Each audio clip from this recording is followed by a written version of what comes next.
Ryan Purvis has a great question for us. He says, John, had the Von Erich men not passed away, what do you think they would have done in the 90s, and where do you think they would fit in today's business? It was all dependent upon David, I believe. David was the guy that was kind of the heir apparent. David was kind of the businessman. Kevin, was not. Kevin was a wrestler and a good one. Kevin's a good dude and a good friend of mine. Carrie was not. Carrie just wanted to be a wrestler. And God almighty, that guy, man, I say this all the time. I've been around The Rock. I've been fortunate enough to be around Schwarzenegger a little bit. Don't know him that well, but a little bit. He was Otto Vance's childhood buddy in Graz, so I had a little bit of connection to him. I mean, there are certain guys that walk into a room that are just freaking rock stars. I mean, Bruce Springsteen's like that. Carrie Von Erich was like that. He was alien. It was unreal to walk through an airport with him. But Carrie didn't really want to be part of the business part of it. David did.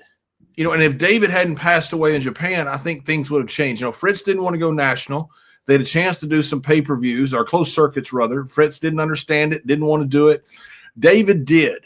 And so if David hadn't passed away, I think it was 84, 85, maybe 84, when he passed away in Japan, I think that the territory in Texas was the one that I thought actually had a better chance than the Carolinas and Florida, even with the great Eddie Graham down there, that I had a chance to take over because of what they were doing technology-wise. They were using so many different camera shoots. They had so much different backstage stuff. I mean, it was really good TV. And I think if David had stayed alive, it could have made a huge difference. Where would David have fit in the Attitude Era? As a heel. He was a good heel.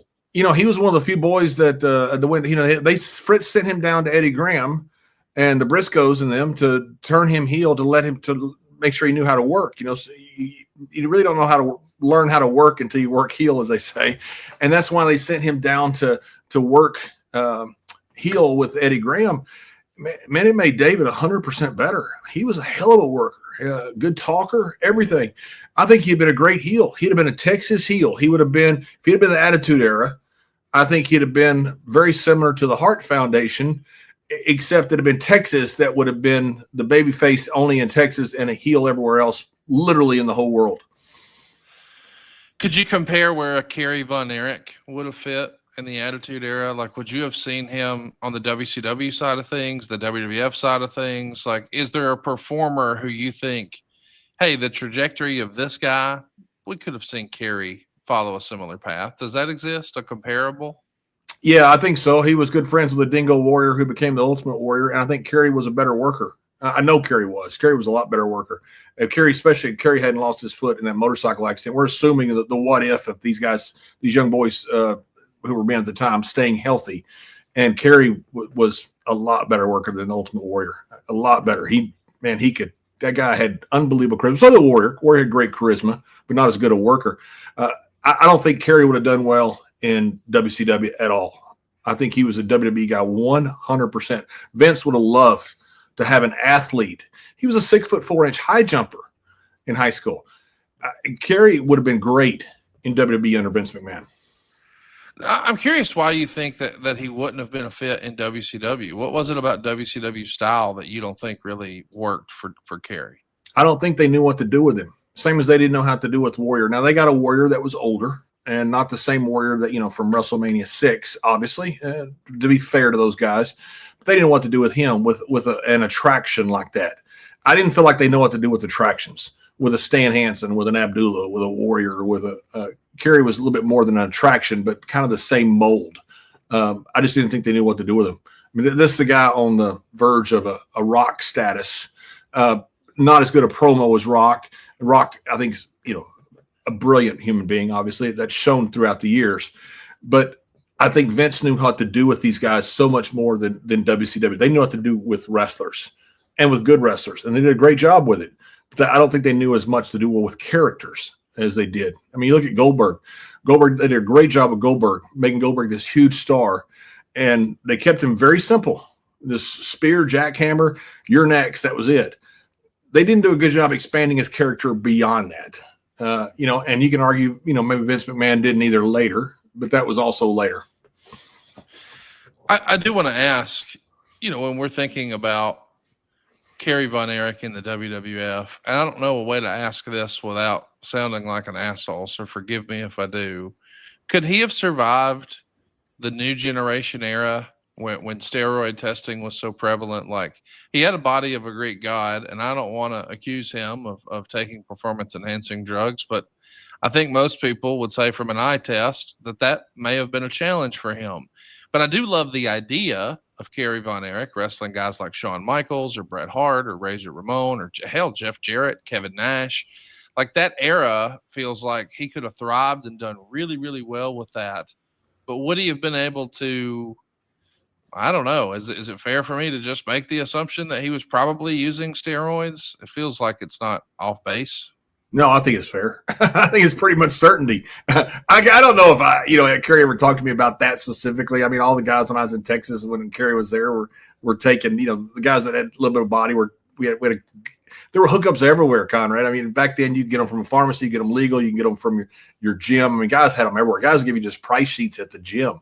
That's how, it's almost like weed now. The police didn't really care about it. So, you'd had price sheets literally in gyms that would circulate for steroids. And because nobody knew, how bad they were. And they just knew that you build big muscles. So I think it's fair to say I don't have 100% definitive proof that Carrie took them, but I would certainly place a large wager on it.